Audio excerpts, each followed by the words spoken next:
We're at what's known as Maam Reserve, so a pretty important wetland and special place for Warrnambool in the community. We got some money to do a grant to do some weed management and re-veg, and we did a fauna survey as part of that. So the initial results of that are indicating that a threatened species, the white-footed dunnart, has hung on in this little patch, as well as some other significant species, which has been a real surprise. Yeah, I think it's just lucky in a way that it's a permanent water body, freshwater spring. So it's been fenced off. In the historical times it was used as a stock watering point, but it's then since been fenced off and just sort of forgotten about a bit until I think 2010 there was a flora survey done, and that indicated that it's like a really significant place for. So it's just this little remnant that's just hung on, and it's amazing that the white-footed dunnart is just hanging on as well. So.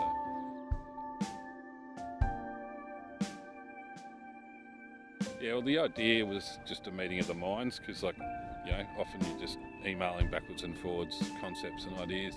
So today it was really good to have a smoking here with Brett and a song by Lee, because it was probably in the history books home to one of the clans, one of the 52 clans, the Maam Gunditj. So it's great to have everyone together and just a real positive vibe to problem solve, I guess. Yeah. It's significant because, as far as we know, our elders, or whole people, use that area, around that area, to collect food, grass sources, dilly bags, all that type of material that grows there. And that's the reason why it's very significant, and it's very significant that we try to keep it as protected wherever we can.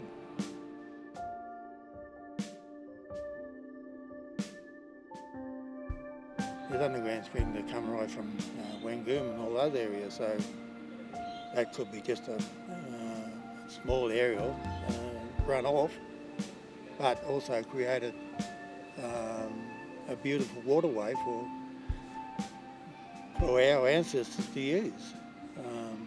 Food, water, and lots of other things they would have used it for.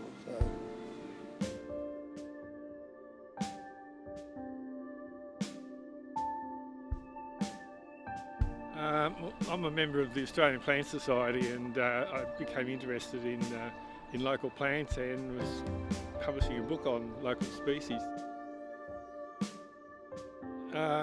One in particular that I can remember was this marsh flower, which is a Volacia species.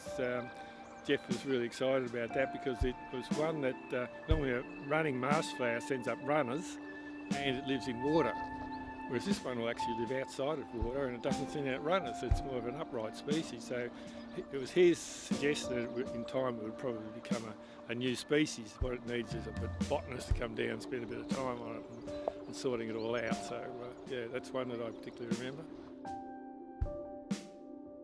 Oh, it's pretty significant for this sort of stuff. There are other wetlands around, but not so close to Warrnambool.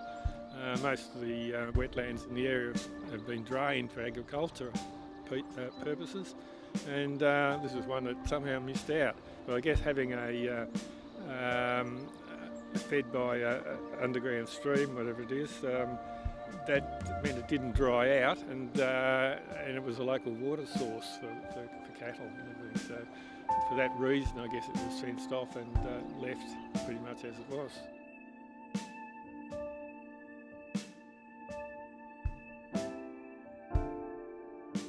It is remarkable that there's a site like this anywhere in the Western District.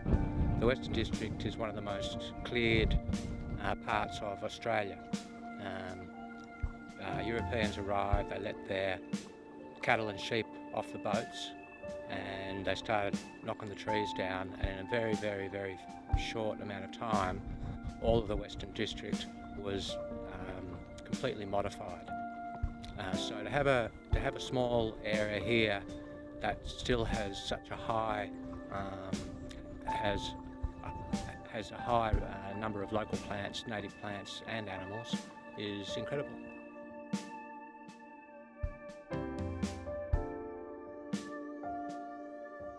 We've done some water sampling, so some water quality testing and some water bug testing, sampling as well, so figuring out what sort of macroinvertebrates are in there and little water bugs. And we managed to pick up some fish and stuff as well, so some crustaceans as well, so it's really, really exciting stuff. You can see the animals using it, and if the animals are in here using it, then there's obviously an important resource. And you learn, I think you learn to look for that when you're looking at wetlands. Sure, they all have their issues and their management issues, but nothing that can't be overcome, I think.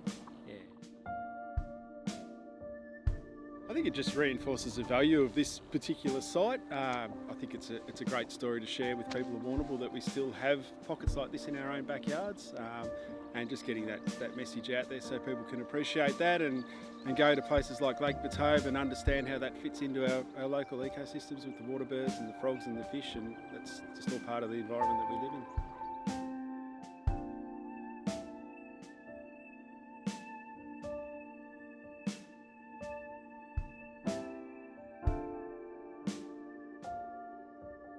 Having that, I suppose, bigger picture view of what's going on really helps to bolster not just one side on its own, but connect them to others, and to do it in a more coordinated way, that it's providing an opportunity for animals to travel through, for people to enjoy, and just provide a bit of a green corridor for Warrnambool. If we've got highly significant flora and fauna, well, how are we going to protect them? Not just for a few years, but for future generations.